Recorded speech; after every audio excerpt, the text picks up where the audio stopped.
Dear students, आज का हमारा टॉपिक है नगरीकरण। नगरीकरण पर चर्चा करने से पहले हम देखते हैं मानव सभ्यता के इतिहास को। आप सभी को पता है कि सभ्यता के प्रारंभ में मानव जंगली जीवन व्यतीत करता था। आदि मानव अपनी भूख मिटाने के लिए फल, कंदमूल, शिकार पर निर्भर था। फिर उसने कृषि करना सीखा, पशु पालना सीखा और उसके बाद ऊर्जा अर्थात अग्नि के प्रयोग करने की कला के साथ ही उसके विकास की कहानी शुरू हुई। और वस्तु विनिमय के स्थान पर मुद्रा का चलन हुआ, जिसमें उत्पादन, उपभोग, वितरण जैसी अर्थव्यवस्था का जन्म हुआ।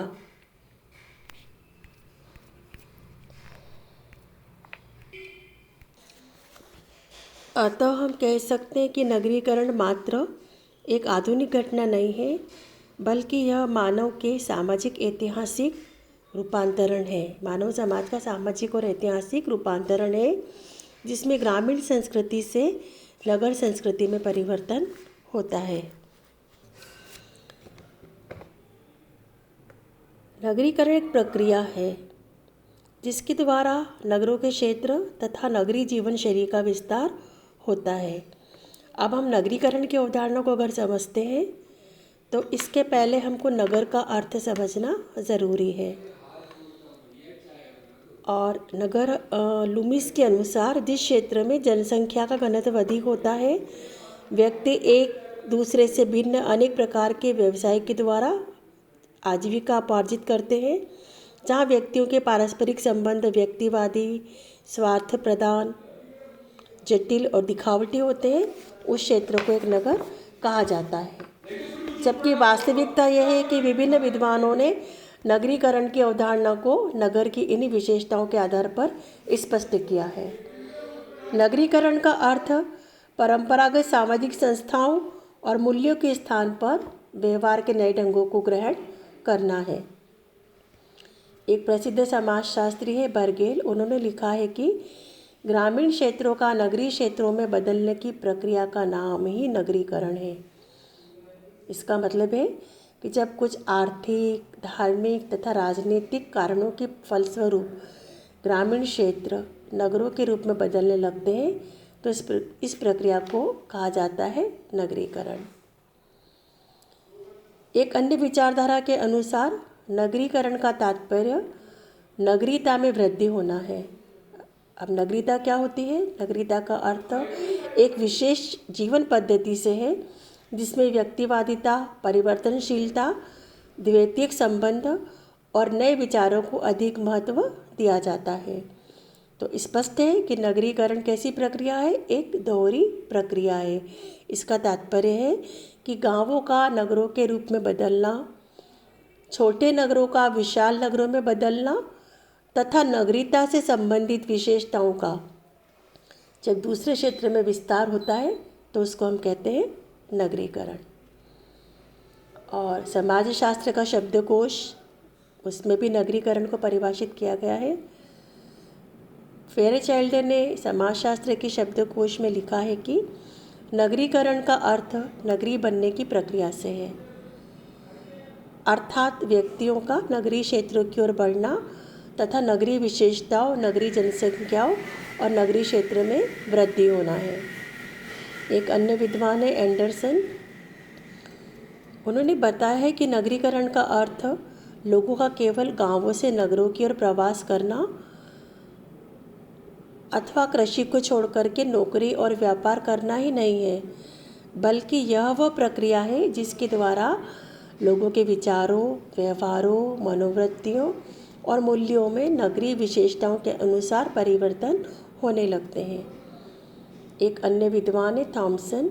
उन्होंने नगरीकरण को एक प्रक्रिया के रूप में माना है जिसके द्वारा कृषि से संबंधित समुदाय के लोग धीरे धीरे एक ऐसे समूह के रूप में बदलने लगते हैं जिनकी क्रियाएं उद्योग, व्यापार, वाणिज्य तथा सरकारी कार्यालयों से संबंधित होती है।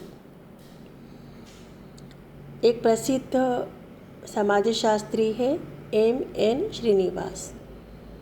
उनका यह कथन है कि नगरीकरण का तात्पर्य केवल सीमित क्षेत्र में अधिक जनसंख्या से नहीं है, बल्कि इस प्रक्रिया से होता है जिसके द्वारा लोगों के सामाजिक और आर्थिक संबंधों में परिवर्तन होने लगता है। मतलब कि उन्होंने एक प्रक्रिया के रूप में नगरीकरण को संबोधित किया है। और प्रक्रिया आपको पता है क्या होता है? जो हमेशा चलती ही रहती है, जो कभी खत्म नहीं होती, उसको हम कहते हैं प्रक्रिया। और इन सारी परिभाषाओं को जब हमने देखा तो हम कुछ विशेषता नगरीकरण की बता सकते हैं।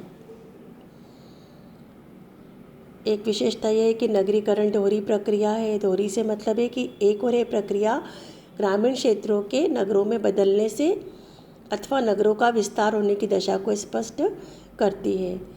और दूसरा, इसका संबंध एक ऐसी दशा से है जिसमें नगर में पाई जाने वाली मनोवृत्तियों का प्रभाव पड़ने लगता है।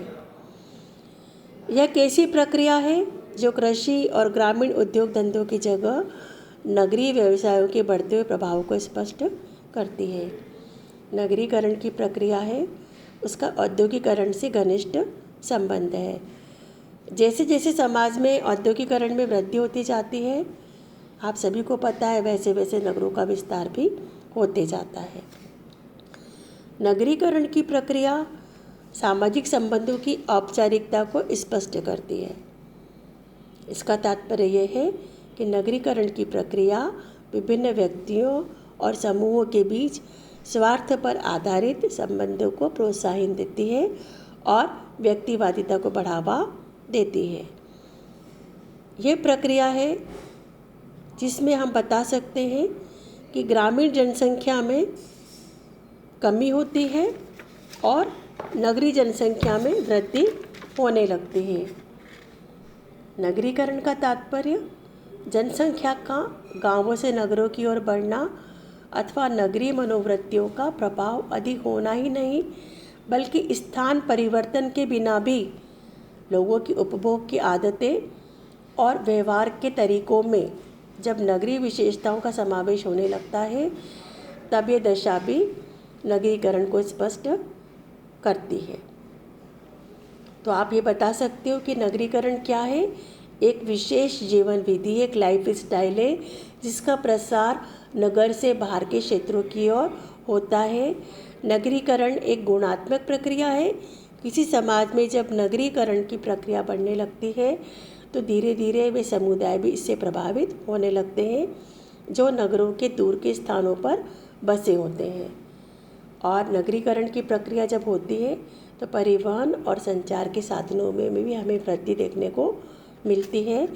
इसके फलस्वरूप सभी समुदाय के लोग एक दूसरे के संपर्क में आते हैं और यही दशा नगरीकरण के प्रभाव में संचयी वृद्धि करने लगती है।